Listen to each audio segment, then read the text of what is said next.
Let's mic बयानबाजी। नमस्कार, आप देख रहे हैं लेट्स माइक बयानबाजी। राजनीति के गलियारों से लेकर सत्ता और विपक्ष के वार पलटवार तक, आइए आपको सुनाते हैं आज के सबसे चर्चित बयान।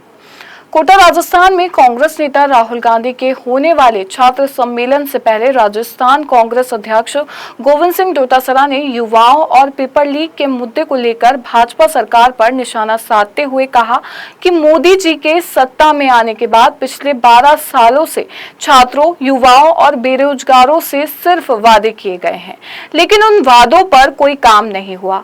अब पेपर लीक इतने ज्यादा बढ़ गए हैं कि बच्चों के सपने टूट रहे हैं और उनकी मेहनत बर्बाद हो रही है।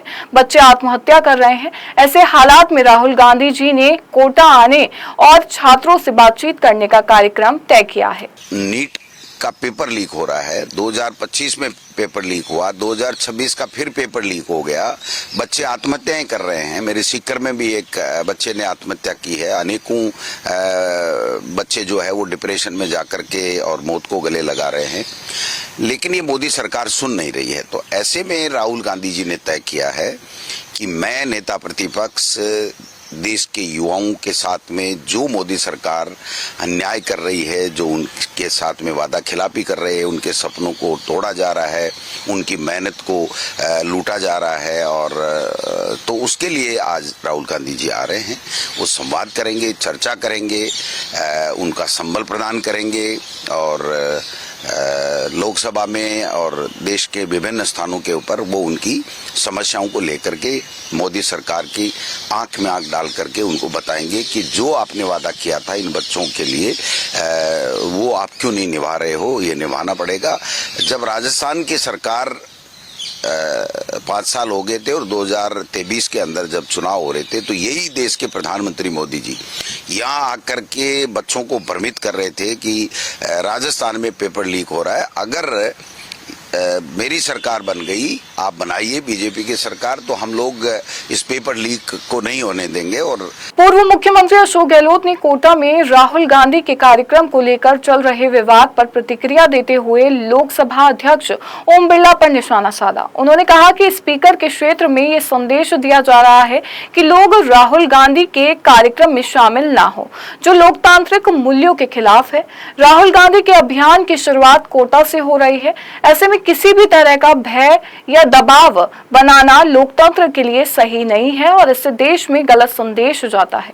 स्पीकर साहब के एरिया में राहुल गांधी जी आ रहे हैं, उनको वेलकम करना चाहिए। जो उनके हाउस के जहां वो स्पीकर है, उस हाउस का नेता प्रतिपक्ष आ रहा है, तो स्वागत करने की बात तो कहीं गई। ऐसा मैसेज दे दिया कि ओम बिरला के खिलाफ है, कोई नहीं जाए वहां पर। उनको स्थिति स्पष्ट करनी चाहिए।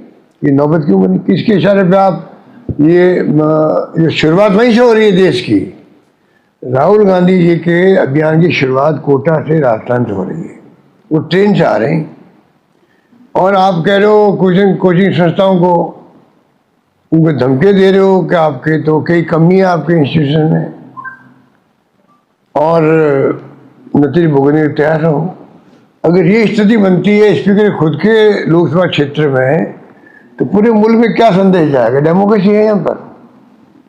तो ये मामला जो है, कल मैंने ट्वीट भी किया इसके लिए, वो एक्स किया था कि ये शोभा नहीं देता है स्पीकर को कि आप इस प्रकार की स्थिति पैदा करें कि लोग भय दिमाग बैठ जाए, पता नहीं क्या होगा हमारी संस्थाओं का। तो ये अच्छी बात नहीं है। राजस्थान के पूर्व नेता प्रतिपक्ष राजेंद्र सिंह राठौर ने आरोप लगाया कि पूर्व मुख्यमंत्री अशोक गहलोत द्वारा लोकसभा अध्यक्ष ओम बिरला पर राहुल गांधी के छात्र संवाद कार्यक्रम को लेकर लगाए गए आरोप बिना प्रमाण और गैर जिम्मेदाराना है।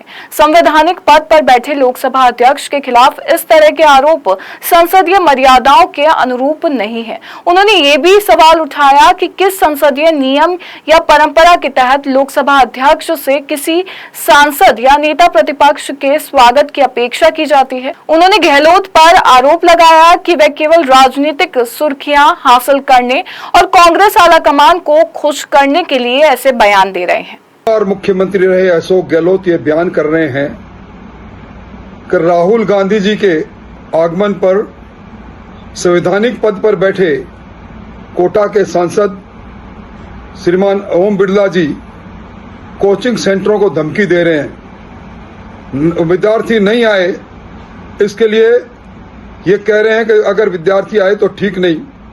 उनके पास क्या प्रमाण है? ओम बिरला जी ने किसको धमकी दी?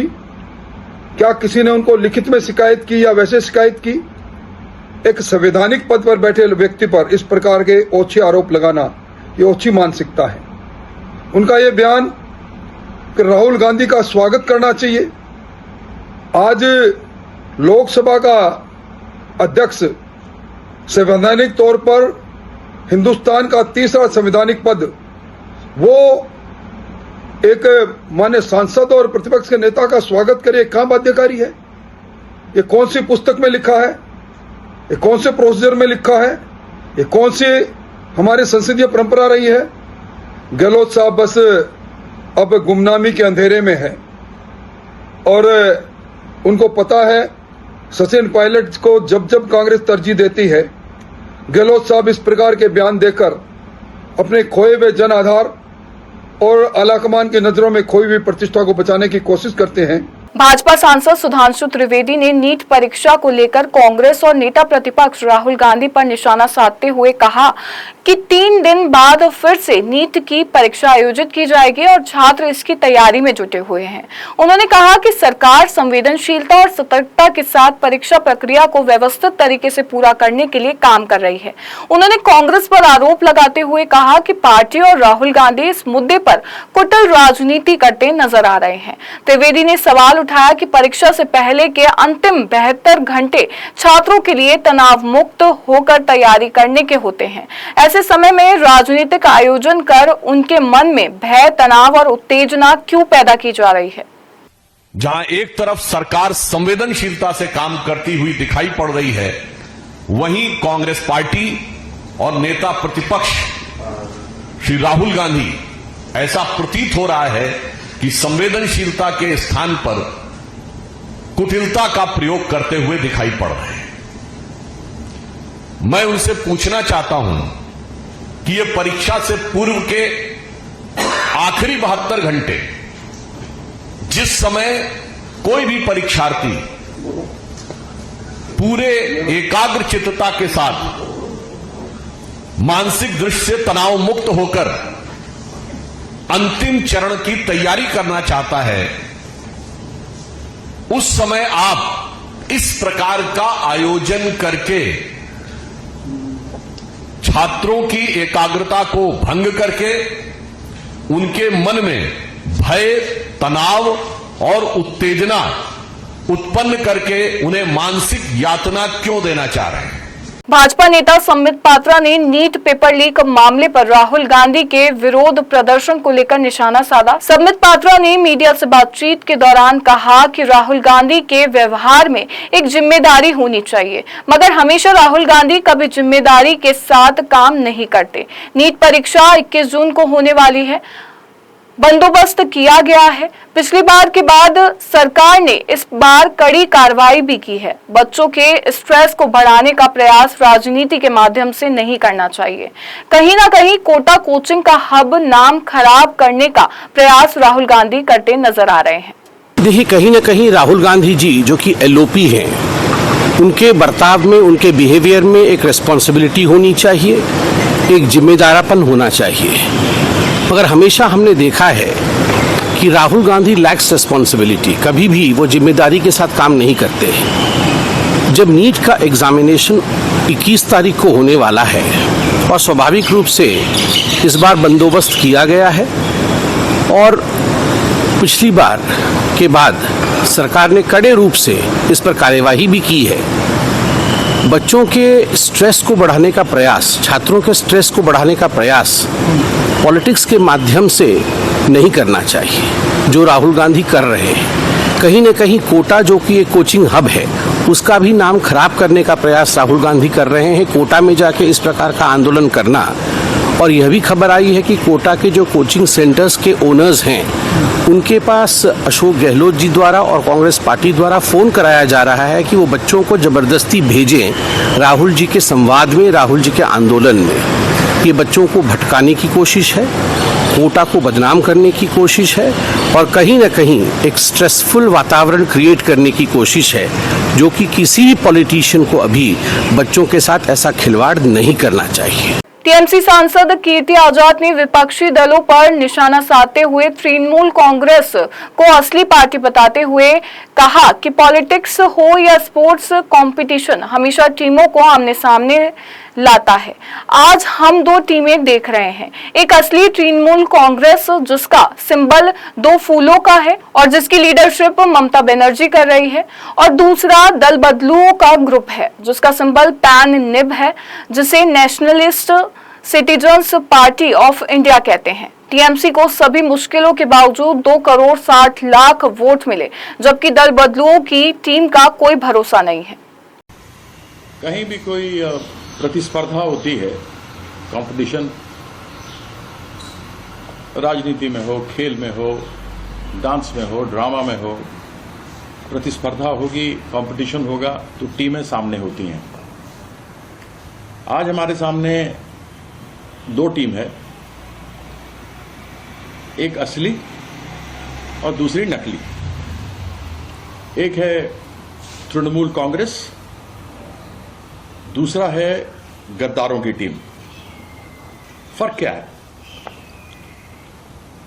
तृणमूल कांग्रेस के पास जोड़ा फूल है, उसका एक सिंबल है।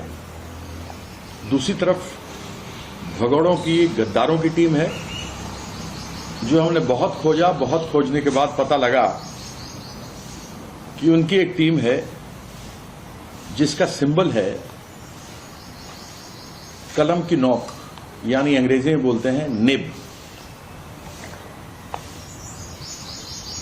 जो असली टीम है टीएमसी, उसका नाम है तृणमूल, ऑल इंडिया तृणमूल कांग्रेस। और जो भगोड़ों और गद्दारों की टीम है, वह एक ऐसी टीम है जिसका नाम ही किसी को नहीं मालूम। खोजने पर पता लगा कि उसका नाम है nationalist citizens party of India.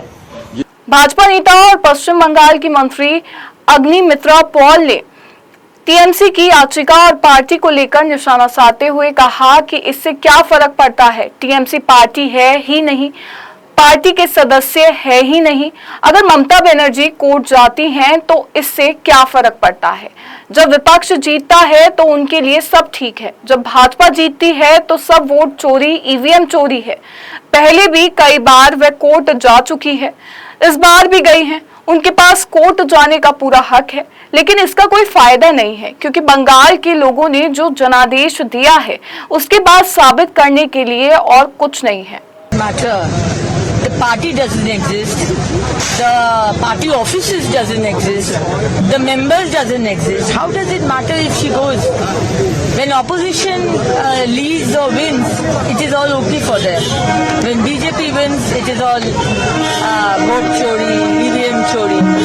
And many a times before also, she has gone to the court. This time also she has gone. She has all the right to go, but of no use because the mandate which the people of Bengal have given, after that there is nothing more to prove. TMC is history right now, and we don't want to waste time on something which is on the pages of the history books. We don't want to waste time.